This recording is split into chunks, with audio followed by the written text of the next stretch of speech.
Assalamualaikum warahmatullahi wabarakatuh. Waalaikumsalam warahmatullahi Waalaikumsalam wabarakatuh. warahmatullahi wabarakatuh. Selamat pagi, salam sejahtera bagi kita semua. Sebelum kita mulai perkuliahan pada pagi hari ini, mari kita buka dengan berdoa menurut agama dan kepercayaan kita masing-masing. Berdoa dimulai. Cukup? Perkenalkan, saya Devi Andani yang akan mengampu mata kuliah hukum perbankan dalam 1 semester ke depan. Untuk CV saya dapat Anda akses di laman LMS kita di janalearning.janabadra.ac.id. Kemudian, untuk rencana pembelajaran semester, presensi mahasiswa, dan materi perkuliahan hukum perbankan juga dapat Anda akses melalui LMS. Kemudian, mata kuliah hukum perbankan ini merupakan mata kuliah pengembangan minat dari hukum bisnis di Fakultas Hukum Universitas Janabadra. Anda semua dapat menempuh mata kuliah hukum perbankan ini jika telah lulus prasyarat mata kuliahnya, yaitu hukum bisnis dan hukum perniagaan internasional. Dalam mata kuliah hukum perbankan ini, Anda akan mempelajari mengenai sejarah perbankan di Indonesia, serta jenis perbankan di Indonesia. Kemudian, Anda juga akan mempelajari mengenai merger, akuisisi, dan konsolidasi. Selain itu, Anda juga akan mempelajari mengenai rahasia bank. Lembaga perbankan mempunyai kewajiban untuk menjaga rahasia data nasabahnya. Serta tidak lupa pula akan dipelajari mengenai lembaga penjamin simpanan atau LPS. Kemudian juga akan dipelajari mengenai OJK atau Otoritas Jasa Keuangan. Setelah menempuh mata kuliah hukum perbankan ini, diharapkan Anda semua dapat mencapai indikator capaian pembelajaran mata kuliah di mata kuliah hukum perbankan ini. Seperti yang tertera di rencana pembelajaran semester atau RPS hukum perbankan ini. Terbagi menjadi CPMK 1, CPMK 2, dan CPMK 3. CPMK 1 menyatakan bahwa mahasiswa akan dapat memahami dan menjelaskan mengenai sejarah perbankan di Indonesia dan jenis perbankan di Indonesia. Kemudian, capaian pembelajaran mata kuliah kedua, mahasiswa akan dapat memahami dan menjelaskan mengenai merger, konsolidasi, dan akuisisi, kemudian ketentuan internasional tentang pengawasan bank asing dan rahasia bank. Dan yang terakhir, mengenai CPMK ketiga, mahasiswa akan dapat memahami dan menjelaskan mengenai lembaga penjamin simpanan dan otoritas jasa keuangan. Yang tidak lupa saya sampaikan dalam mata kuliah hukum perbankan ini mengenai kontrak perkuliahan.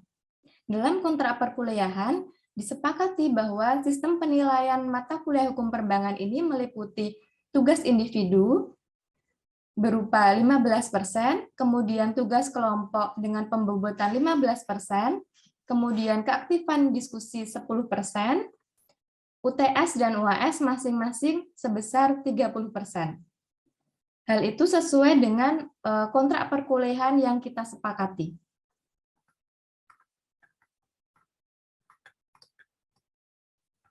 Sampai di sini apakah ada yang mau ditanyakan? Ibu izin bertanya. Oke, dengan Mbak siapa? Nama saya Putri, Bu. Oke, Mbak Putri mau tanya apa? Ini terkait tugas di mata kuliah hukum perbankan. Nanti tugas yang akan diberikan seperti apa ya, Bu? Oke, untuk tugas di mata kuliah hukum perbankan yang saya sampaikan tadi ada tugas individu dan tugas kelompok. Tugas individu, saya akan memberikan tugas melalui LMS, melalui janalearning.janabadra.ac.id. Nanti akan ada tugas berbentuk tugas objektif. Nanti Anda akan mengerjakan kuis. Kuisnya berupa pilihan ganda. Itu nanti pembobotannya 15%. Kemudian ada tugas kelompok. tugas kelompok itu nanti kita akan membuat paper, nanti dibagi per kelompok, dibuat paper, kemudian akan dipresentasikan di kelas. Nah, di kelas nanti kita akan lakukan tanya jawab. Nah, untuk tugas kelompok nanti akan pembobotannya sebesar 15% dan tugas diskusi nanti pembobotannya 10%. Untuk UTS dan UAS masing-masing 30% seperti yang saya jelaskan tadi. Sampai di situ cukup jelas, Mbak Putri? Iya, cukup jelas, Bu. Terima kasih.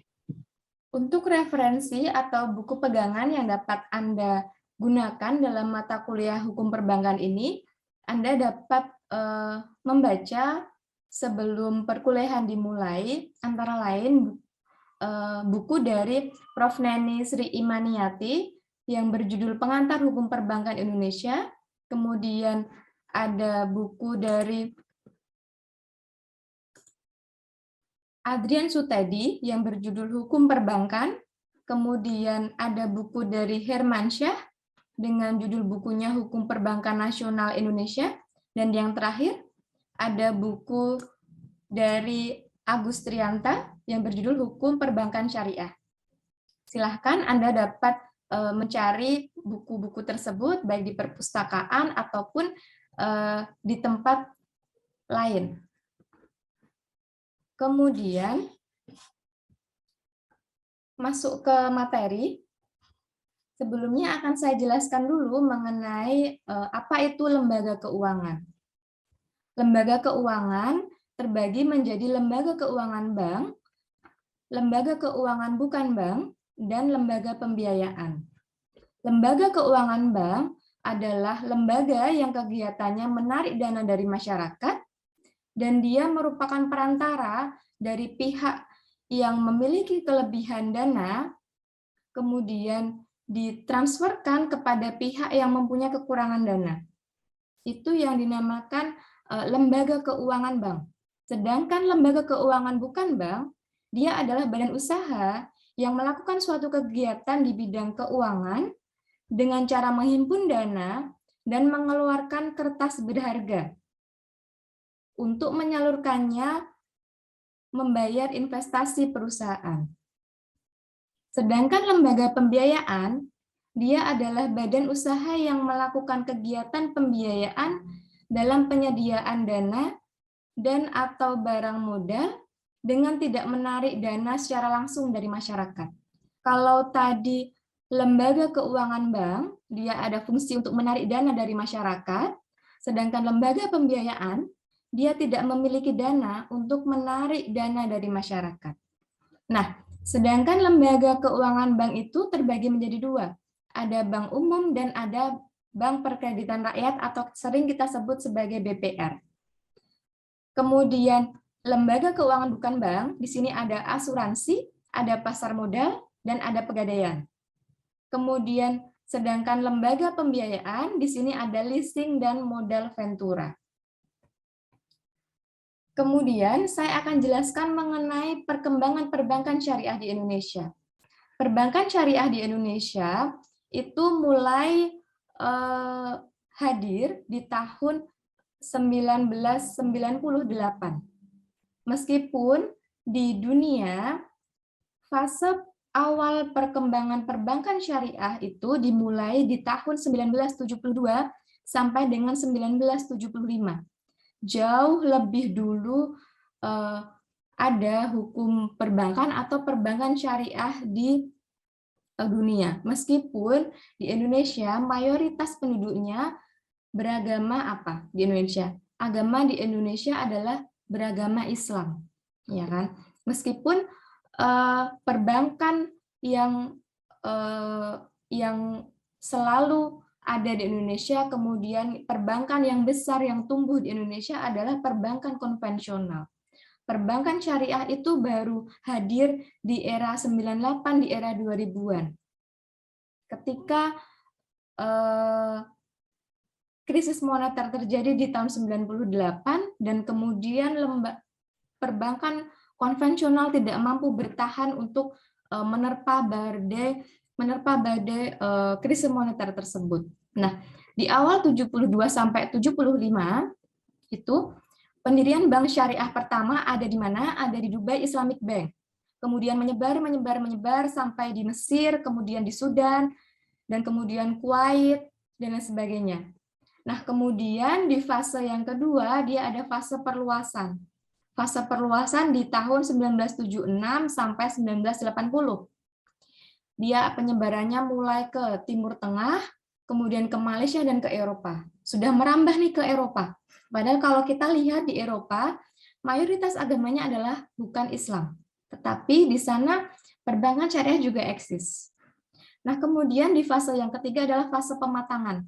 Di tahun 1983 sampai dengan sekarang. Adanya pendirian Bank Islam di Denmark, Luxembourg, Swiss, Inggris, dan di Indonesia.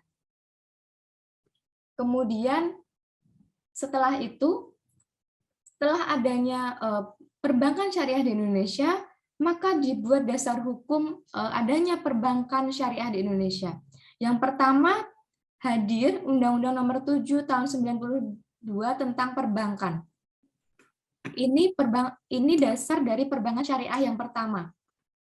Dalam undang-undang ini dikatakan bahwa bank itu menganut prinsip bagi hasil. Kemudian ada Undang-Undang Nomor 10 Tahun 98. Dia merupakan perubahan dari Undang-Undang 7 Tahun 92. Kalau tadi di undang-undang yang lama dikatakan bahwa prinsipnya adalah bagi hasil, kalau di undang-undang yang baru dikatakan bahwa bank berdasarkan prinsip syariah di Undang-Undang 1098. Sedangkan di undang-undang terbaru yang kita pakai sampai sekarang di Undang-Undang 21 tahun 2008 tentang perbankan syariah, prinsip yang digunakan adalah berdasarkan akad, berdasarkan perjanjian di antara kedua belah pihaknya. Kemudian, tujuan dari perbankan syariah itu apa? Tujuan adanya perbankan syariah itu yang pertama adalah untuk memenuhi keinginan masyarakat yang tidak menerima sistem atau konsep bunga. Kalau kita beragama Islam, maka biasanya kita tidak menerima konsep atau sistem bunga, kemudian sistem riba, dan lain sebagainya. Maka perbankan syariah, bank syariah itu hadir. Yang kedua, dia membuka peluang pembiayaan bagi pengembangan usaha berdasarkan prinsip kemitraan antara si nasabah dengan pihak bank. Sistemnya adalah apa? Kemitraan. Kemudian yang ketiga tujuannya adalah memenuhi kebutuhan akan produk dan jasa perbankan. Jadi jasa perbankan biasanya dia mempunyai kelebihan daripada perbankan yang konvensional. Salah satunya adalah ketika berbicara perbankan syariah, dia adalah harus yang berlandaskan pada halal. Sedangkan kalau perbankan konvensional, dia ada halal dan haram di situ. Nah, ini mengenai tujuan dari perbankan syariah. Kemudian berdasarkan tujuan yang saya sampaikan tadi, saya jadi bertanya-tanya pada Anda sekalian. Berarti ada perbedaan antara bank syariah dengan bank konvensional, ya kan? Antara bank syariah dengan bank konvensional. Nah, saya mau tanya kepada Anda, adakah yang tahu antara perbedaan dari bank syariah dan bank konvensional itu sendiri? Ada yang mau jawab?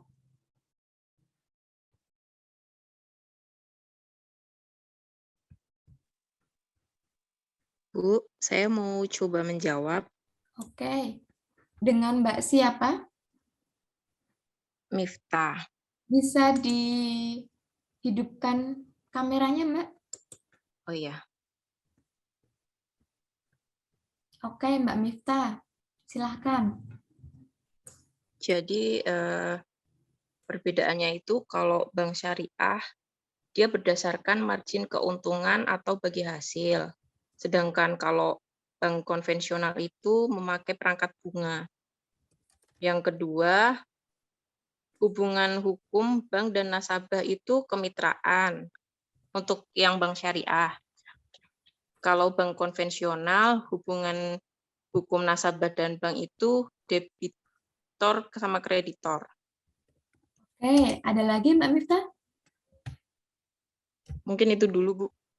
Oke, jadi sudah disinggung oleh Mbak Miftahul Putri ya? Iya, Disampaikan betul. bahwa perbankan syariah itu dia bagi keuntungan antara si nasabah dengan pihak bank. Sedangkan di bank konvensional dia adalah sistemnya adalah bunga. Betul yang dikatakan Mbak Miftah. Jadi antara bank syariah dan bank konvensional ini perbedaannya yang pertama. Kemudian yang kedua, dia adalah sistemnya kemitraan. Betul juga yang disampaikan Mbak Miftah. Antara si nasabah dengan bank, dia adalah hubungannya adalah mitra, sebagai mitra. Sedangkan dalam bank konvensional dia adalah debitor dan kreditor. Si yang berhutang dan si yang mempunyai hutang. Si yang menabung dengan si yang ditabung, seperti itu. Baru dua yang disampaikan oleh Mbak Miftah. Ada lagi mungkin yang lain? Mau menambahkan, Bu? Oke, silahkan. Mbak Putri ya tadi? Iya. Oke, silahkan Mbak Putri. Kalau yang konvensional itu investasinya ada halal sama haram. Kalau yang konvensional, tapi kalau yang syariah investasinya berbasis halal aja, Bu. Oke, halal dan haram.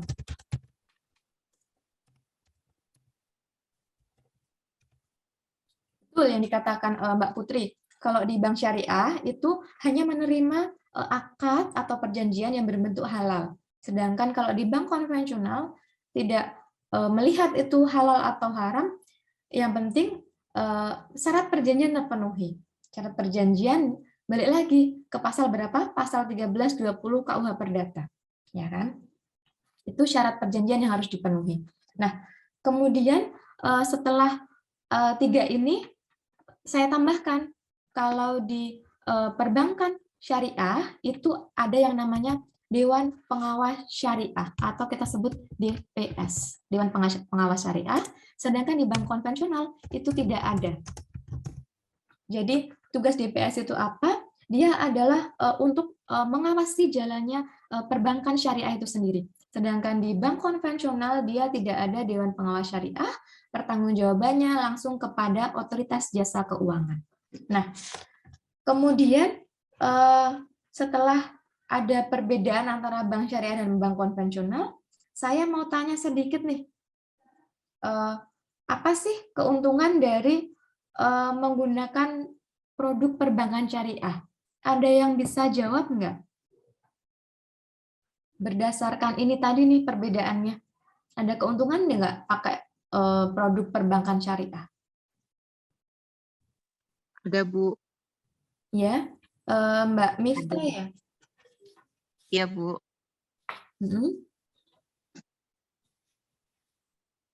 Gimana, Mbak? Keuntungannya itu kita dapat bagi hasil.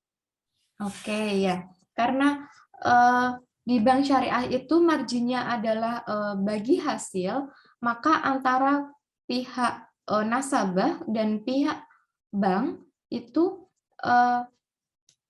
keuntungannya adalah sama, dibagi rata. Sedangkan kalau di bank konvensional karena menggunakan sistem bunga, maka mau seberapa untung perusahaan atau perbankan itu, dia hanya akan memberikan bunga berapa persen yang telah disepakati di awal. Nah, itu keuntungan dari menggunakan produk perbankan syariah. Nah, kemudian itu mengenai perbedaan antara perbankan syariah dan perbankan konvensional. Sampai di sini apakah ada yang mau ditanyakan? Cukup? Belum ada, Bu. Oke, kalau belum ada, jika belum ada, silahkan setelah perkuliahan ini selesai, Anda akses LMS di journallearning.sc.id ID. Kemudian Anda kerjakan kuis di situ.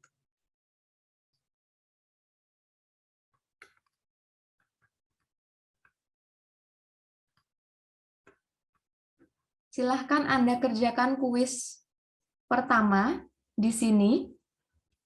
Nanti kuis ini akan kita bahas di pertemuan selanjutnya. Seperti itu. Adakah pertanyaan mengenai kuis ini? Belum ada, Bu. Oke, jika tidak ada pertanyaan, saya cukupkan perkuliahan pada pagi hari ini.